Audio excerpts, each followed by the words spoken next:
नमस्कार दोस्तों। आज मैं आपको एक ऐसे हादसे के बारे में बताऊंगा जिसका मंजर मैंने अपनी आँखों से देखा। सैकड़ों शवों को फील्ड में एक साथ पड़े देखा। 10 साल के बच्चे को, 10 माह के बच्चे का और 100 साल के वृद्ध का शव देखा। लोगों को खाने के लिए तरसते देखा। एक से एक पैसे वाले के अंतिम संस्कार की चिता डीजल से जलते देखा। आखिर ये हादसा था क्या? अब मैं आपको ले चलता हूँ 28 वर्ष पहले फिरोज़ाबाद में। फिरोज़ाबाद रेलवे स्टेशन से टूंडला की तरफ करीब करीब 700 मीटर की दूरी पर वेस्ट क्लास की एक पुलिया है और यहाँ रात को 2:55 पर कालिंदी एक्सप्रेस खड़ी हुई थी। पीछे से आई पुरुषोत्तम एक्सप्रेस जिसने कालिंदी एक्सप्रेस को पीछे से टक्कर मार दी। इतनी ज़बरदस्त विभीत टक्कर थी कि कालिंदी एक्सप्रेस की पीछे की 5 बोगी और इंजन सहित पुरुषोत्तम एक्सप्रेस की आगे की 4 बोगी एक दूसरे पे चढ़ गईं और स्मैश हो गईं। ये नज़ारा बड़ा विभीत था, लेकिन हमको कैसे पता चला इसकी भी एक कहानी है। दरअसल मैं उस समय लेबर कॉलोनी में रहता था और घटना स्थल मेरे यहाँ से लगभग 700-800 मीटर की दूरी पर है। उस समय लेबर कॉलोनी में ज़्यादातर लोग अपने घर के बाहर चारपाई पर सोया करते थे। एकदम इतनी तेज़ आवाज़ हुई कि लोग उठ के बैठ गए। तो उस समय भी चूँकि लेबर कॉलोनी में कई फैक्ट्रियाँ हुआ करती थी, कहीं ना कहीं बॉयलर फटता था, कभी चिमनी गिर जाती थी, कभी भट्टी फट जाती थी। तो कुछ ना कुछ ऐसी घटनाएं होती थी जो हम लोग अक्सर देखते थे। लेकिन इस आवाज़ के साथ बहुत ज़्यादा चीखने की भी आवाज़ आने लगी और हल्की सी, बिल्कुल हल्की सी बूंदाबांदी भी शुरू हो गई थी। लगा कि कोई बात हुई है या तो, और वेस्ट क्लास की तरफ से आवाज़ आ रही थी, तो ऐसा लग रहा था यहाँ पे कोई भट्टी फटी है और कोई बहुत बड़ी घटना हुई है। तभी क्या हुआ कि मेरे फ़ोन की घंटी बजी और पता लगा ये एक्सीडेंट हुआ है। अब मेरे फ़ोन की घंटी क्यों बजी, इसकी भी एक स्टोरी है। दरअसल हुआ ये, रेलवे स्टेशन के ठीक सामने मेरा एक एसटीडी पीसीओ हुआ करता था जो 24 घंटे खुलता था। जब ये घटना हुई तो उस समय के स्टेशन मास्टर, शायद उनका नाम पांडे जी याद है, पांडे जी तुरंत ही पीसीओ पे आए क्योंकि उनका फ़ोन काम नहीं कर रहा था। रेलवे की लाइन में कुछ डिस्टर्बेंस या जो भी चीज़ रही हो बरसात के कारण, उन्होंने वहाँ से कंट्रोल रूम को फ़ोन मिलाया कि ऐसे ऐसे टूंडला और इसके बीच में फिरोज़ाबाद से 700 किलोमीटर की दूरी पे एक रेलवे हादसा हो गया है जिसमें 2 ट्रेन भिड़ गई हैं। और उस लड़के ने मुझको फ़ोन किया जो पीसीओ पे बैठा हुआ था कि भाई साहब, आपके पास वेस्ट क्लास के पास कोई एक ट्रेन एक्सीडेंट हो गया है जिसमें 2 ट्रेन आपस में भिड़ गई हैं। हम तो एकदम चौंक गए, खड़े हो गए और आसपास थोड़ी सी आवाज़ लगाई। तो क्योंकि एक जब घर से घर चुपटा है लेबर कॉलोनी में, आपने देखा होगा, हम लोग तत्काल वहाँ पहुँचने की तैयारी में लग गए और वहाँ पहुँच गए। जैसे ही वेस्ट क्लास पार किया, एक चढ़ाई सी है, रेलवे ट्रैक थोड़ा सा ऊंचा है अगर आपने देखा हो, वहाँ गए तो वहाँ ओएचई केबल नीचे पड़ी हुई थी। लगा कि यहाँ कोई बहुत बड़ी घटना हुई और बहुत तेज़ रोने की, चीखने की और तरह तरह की आवाज़ें आ रही थी, कराहने की बहुत आवाज़ आ रही थी। हम थोड़ा सा और आगे गए, देखा तो डिब्बे एक के ऊपर एक चढ़े हुए हैं। उस समय हो सकता है किसी के पास लाइट हो या नहीं हो, ये मुझे याद नहीं है, लेकिन ये याद है कि एक के ऊपर 3-4 डिब्बे चढ़े हुए थे। हमें भी थोड़ी सी घबराहट हुई कि ये हुआ क्या है। और हर जैसे ही थोड़ा सा और आगे बढ़े, लोग बचाओ बचाओ की बात कर रहे थे। बहुत सारे लोग इस प्रयास में थे कि वो कैसे भी, क्योंकि वो इंजर्ड थे, घसीट के वो रेलवे ट्रैक के कच्चे में आ गए। जब हम दूसरी तरफ गए, यानी मुरली नगर की साइड गए कि देखें उधर क्या है, उधर जाके वही नज़ारा था। फिर हमें एक शख्स दिखाई दिया, पुलिस अधीक्षक दिनेश चंद वशिष्ठ, ये उसी समय आए थे। ये लगभग 3:15 के आसपास, 3:15 के आसपास की बात रही होगी। अब वो इतने बड़े हादसे को देख के अपने सिपाहियों पर ज़ोर ज़ोर से ये चिल्ला रहे थे कि किसी भी तरह से गैस कटर मंगाई जाए ताकि इन सवारियों को बाहर निकले। और जो भी उनको मिल रहा था उससे ये कह रहे थे कि इन सवारियों को बाहर निकालो। बाहर निकाल के लोग बहुत बुरी तरह सड़कों पर लेट गए। सड़कों पर नहीं, कच्चा दगरा सा वो था। फिर हम दूसरी साइड वेस्ट ग्लास की तरफ से फिर आ गए। अब वहाँ हमें ये लगा कि हम क्या कर सकते हैं इन लोगों के लिए। तो ज़्यादातर जो देखा, जो लोग पड़े हुए हैं, अब आप उस दृश्य को अंदाज़ नहीं लगा सकते, क्योंकि कालिंदी एक्सप्रेस के जो पिछले 2-3 डिब्बे थे वो बिल्कुल स्मैश हो गए थे। झांक के देखा तो वो दृश्य बताने लायक ही नहीं है। बस खून खून, आप ये मान लो, अंधेरे में कुछ नहीं दिखाई दे रहा था। बस ये लग रहा था कि यहाँ कुछ थोड़ी बहुत रोशनी, आप समझते हो किसी ने कहीं टॉर्च जलाई तो कहीं किसी के ऊपर पड़ जाती है। हम इधर आ गए तो वहाँ लोग ज़्यादातर ये कह रहे थे कि हमारे घर पे बता दो कि हम जिंदा हैं। कितनी मतलब अजीब सी बात थी। तो वहीं हमने किसी से एक पेन लिया और हम उसको लिखते थे कि नाम बताइए, क्योंकि उस समय ये टेलीफोन नहीं थे, मोबाइल टेलीफोन ये सब कुछ भी नहीं। तो उसका नाम विद एसटीडी कोड, क्योंकि ज़्यादातर लोग टाटा नगर, जमशेदपुर, पूरी वहाँ से इतनी दूर दूर के थे, क्योंकि जिसको हमने पहले देखा था फ़र्रुखाबाद हमसे थोड़ी सी आगे वो था, फ़र्रुखाबाद से जो आने वाले सवारी थे। तो हम उनके नाम लिखते थे और फिर हम उस पर्चे को अपने ही एक लेबर कॉलोनी के साथी उसको स्टेशन के पास फिर उसी पीसीओ पे ले जाते थे। उनके घर खबर करते थे कि एक हादसा हुआ है और ये ऐसे ऐसे आपके जो ये नाम है और ये ज़िंदा हैं। उस समय ना तो टीवी था, कुछ नहीं था। 4 अखबार छपा करते थे। रात को 2:55 पर हादसा हुआ था तो एक अखबार में 4 लाइनें वो भी आगरा में प्रकाशित हो गई, तो किसी को कोई वो है नहीं है। सिर्फ एक जी न्यूज़ पे एक कार्यक्रम आता था शाम को 6 बजे, इनसाइड स्टोरी, उसके अलावा कोई न्यूज़ चैनल नहीं आते थे। अब सवाल ये है कि इनकी मदद कैसे की जाए। अब वहाँ जब हम लौट के दोबारा देखते थे, मेरे पास उस समय कैमरा था, उस समय बहुत सारे हमने फ़ोटो खींचे वहाँ पर लोगों के। अब जब वहाँ पर लौट के आते थे, जिन लोगों से हमने बात की है उनकी डेथ हो जाती थी। डेथ इसलिए कि वो जब हल्का सा दिन सा होने लगा तो वो दहशत के मारे हो गए। यकीन मानना, ऐसे भी थे बहुत सारे खिलाड़ी भी की भी डेथ हुई, वो उसकी इसमें चपेट में आ गए। उसके बाद का जो नज़ारा था वो तो मतलब ऐसा था कि ईश्वर किसी दुश्मन को भी ना दिखाए। बहुत सारे शवों को, क्योंकि हॉस्पिटल में भी डिस्ट्रिक्ट हॉस्पिटल होता था, यहाँ ये लोकसभा भी नहीं थी। डिस्ट्रिक्ट हॉस्पिटल में कुछ शवों को ले जाया गया, वो पैक हो गया। अब सोचा कि क्या हो। उस समय सिटी मजिस्ट्रेट हुआ करते थे अनिल दमेले, एएसपी थे AK टमटा और डीएम थे मामराज सिंह।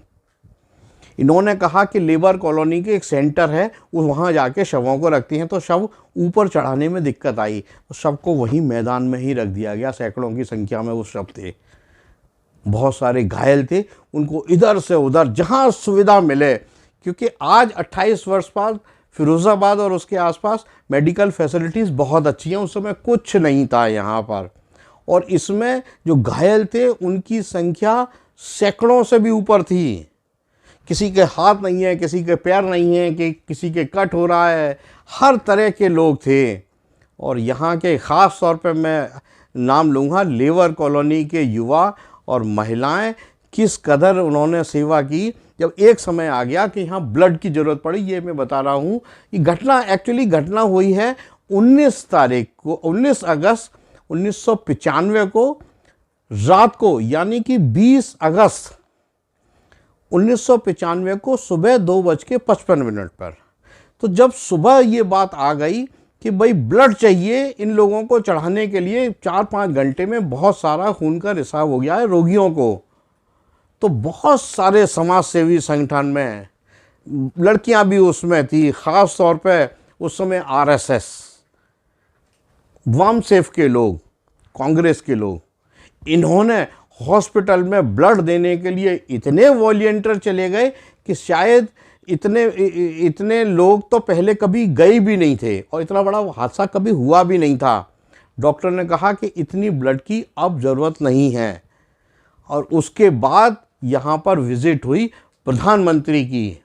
मायावती थी चीफ मिनिस्टर, नरसिम्हा राव थे प्रधानमंत्री, उनको वहाँ लाया गया। और उसके बाद जो वहाँ शव थे, इनके पोस्टमार्टम का भी इंतज़ाम किया गया। तो अब पोस्टमार्टम हो कैसे और बिना पोस्टमार्टम के डेथ सर्टिफिकेट बनेगा कैसे। तो उसी जगह, खुली जगह में हल्की बारिश के बीच तिरपाल लगा के इनके पोस्टमार्टम की प्रक्रिया अपनाई गई। अब सवाल आया कि इनका अंतिम संस्कार कैसे हो। बहुत सारे शवों को चारबाग शमशान गृह ले जाया गया, लेकिन वो कम पड़ गया। अधिकारियों ने फिर निर्णय लिया कि क्या किया जाए। तो फिरोज़ाबाद के दक्षिण साइड में यमुना किनारे आपने देखा होगा बहुत सारी खदार सी है, गड्ढे साहब के बहुत लंबे। यहाँ पे अब मैं क्या आपको बताऊं किस तरह से शव ले जाए गए, ये यकीन मानना कि कोई अर्थी नहीं किसी की बनी थी। इन शवों को वहाँ ले जाया गया लकड़ी पे और अन्य ज्वलनशील पदार्थ लगा के उनको उस समय सिटी मजिस्ट्रेट अनिल दमीले ने मुखाग्नि दी।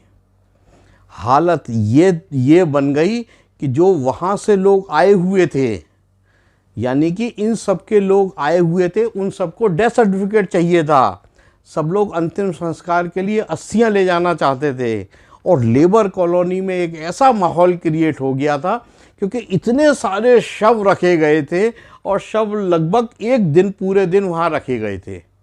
पूरा एक दिन बरसात के बीच में शव फूल गए थे। लेबर कॉलोनी के बाशिंदे सो नहीं पाए और वहाँ से जो टाटा नगर से, जमशेदपुर से या पुरी के या फर्रुखाबाद के लोग आए, लोग वहाँ उनके घरों में सोए। कुछ ऐसे भी किस्से रहे कि इतनी बड़ी घटना हो जाने के बावजूद भी आखिर इसका निष्कर्ष क्या निकला ये आम लोगों को नहीं मालूम, क्योंकि तत्कालीन गोरेलाल एक जो सिग्नल मैन, केबल मैन था, ये लगाया गया कि शायद इसने नशे का कुछ सेवन किया होगा और इसने सिग्नल पे कुछ दिक्कत कर दी। फिर बताया गया कि कोई नील गाय, एक गाय आ गई थी कालिंदरी एक्सप्रेस के आगे, वो रुक गई और पीछे से ट्रेन ने स्मैश कर दिया। लेकिन ये वो हादसा जो कभी भी 40 वर्ष से ऊपर की आयु के जो आज लोग हैं, आज भी उस हादसे को याद करके सिहर जाएंगे। और जो मैंने ये अपनी आँखों से देखा, ये मैंने आपको बताया। उस समय हमारे साथी रहे दैनिक जागरण के ब्यूरो चीफ शैलेंद्र गुप्त शैली थे। मैं आपको उनसे भी मिलाऊंगा और वो अपने बताएंगे कि उन्होंने कैसे इस मंज़र को देखा। यकीन मानना, इतने एक साथ एक जगह पे शव न हमने अपनी ज़िंदगी में कभी देखे और न कभी देखना चाहेंगे। कभी मौका लगे तो आंख बंद करना पसंद करेंगे। उस समय मीडिया के लोगों ने भी बहुत ज़्यादा मेहनत की। मुख्य रूप से 4 यहाँ समाचार पत्र हुआ करते थे। अमर उजाला में शरद चौहान देखा करते थे, दीपक, राजकुमार। ऐसे ही दैनिक जागरण में शैलेंद्र गुप्त शैली थे, केपी सिंह थे, राजेश थे। आज अखबार आया करता था, चतुर्वेदी जी देखा करते थे, महेंद्र सिंह बेबी थे। दैनिक जागरण के फोटोग्राफर उस समय विनोद सिंह हुआ करते थे, निर्मल थे, पीयूष थे। और ऐसे ही पंजाब केसरी अखबार था, भोला, बनारसी लाल भोला, उनके सुपुत्र संजीव भोला देखा करते थे। इन लोगों ने भी बहुत मेहनत की। लेकिन 28 वर्ष पहले भी इस शहर के लोगों ने जो समाज सेवा की, मैं हर एक का नाम लूँ तो अच्छा नहीं लगेगा, लेकिन वो आज भी मेरे परिदृश्य में एकदम इबारत की तरह लिखी हुई है। मैं आपको अब शैलेंद्र गुप्त शैली से मिलाऊंगा, उन्होंने कैसे इस मंज़र को देखा और कैसे वो अपने शब्दों में बता पाते हैं। आप मेरा ये नेक्स्ट पार्ट देखना ज़रूर। धन्यवाद। धन्यवाद सुधीर जी। आज से 28 साल पहले पुरुषोत्तम एक्सप्रेस, कालिंदी एक्सप्रेस की भयावह दुर्घटना का जो चित्रण सुधीर जी ने बयां किया वो बहुत अच्छा था। एक एक चीज़ उन्हें ध्यान है। खास बात यह है, लेबर कॉलोनी के लोगों ने, जहां सुधीर जी रहते हैं, उन्होंने अपनी टीम के साथ भी पूरा सहयोग किया। बाहर से आए लोगों को ठहराने में, उनके खान पान की सुविधा के लिए उन्हें अतुलनीय सहयोग किया। लेकिन इस दुर्घटना के पीछे कुछ मानवता को लज्जित करने वाली भी घटनाएं मैंने एज ए पत्रकार देखी। हालांकि उसको बताना नहीं चाहिए था, किंतु आगे भी ऐसी घटनाएं कभी हो सकती हैं और ऐसे पुनरावृत्ति लोग ना करें जिससे मानवता शर्मसार हो। शवों से अंगूठी, जेवर कुछ पुलिस के जवान उतार रहे थे, वो मैंने देखा, उनसे मना किया। तत्कालीन नगर मजिस्ट्रेट दमेली जी से मैंने शिकायत की, तब उन्होंने 2 सिपाहियों के खिलाफ कार्रवाई की अनुशंसा भी की थी। क्या हुआ मुझे पता नहीं। प्रशासन हर संभव कोशिश में था कि शवों की गिनती हो जाए, घायलों की गिनती हो जाए, शवों को उठाने के लिए ट्रैक्टर का इंतजाम किया गया। शवों को जिस बेकदरी से बोरे की तरह शवों को मत डाला जा रहा था, मुझसे देखा नहीं गया, हट गया वहाँ से। जहाँ सब पड़े थे लहूलुहान, एक 10 मैंने वो भी देखा जब एक माँ का शव था और छोटा अबोध बच्चा उस शव से चिपका हुआ है। ऐसे लगा जैसे वो बचाने के प्रयास में अपनी माँ से चिपक गया हो। अब वक्त आता है लेबर कॉलोनी में, जब लाशों को इकट्ठा किया गया, शवों को इकट्ठा किया गया वहाँ, तो लोग अपने परिजन अपने फ़ोटो ले लेकर वहाँ आए थे। भाई साहब, हमारा ये परिजन का फ़ोटो है, क्या इस शव को आपने देखा है? तो लेकिन शवों के चेहरे ढके हुए थे, बताना मुश्किल था। इस घटना में ये निश्चित है कि सैकड़ों शवों की शनाख्त भी नहीं हो पाई और बेनाम की तरह की चिता जल गई। अपने को चेहरे भी नहीं देख पाए शवों के। तो ईश्वर न करे ऐसी बुरी घटना कहीं घटे जो वहाँ घटी थी।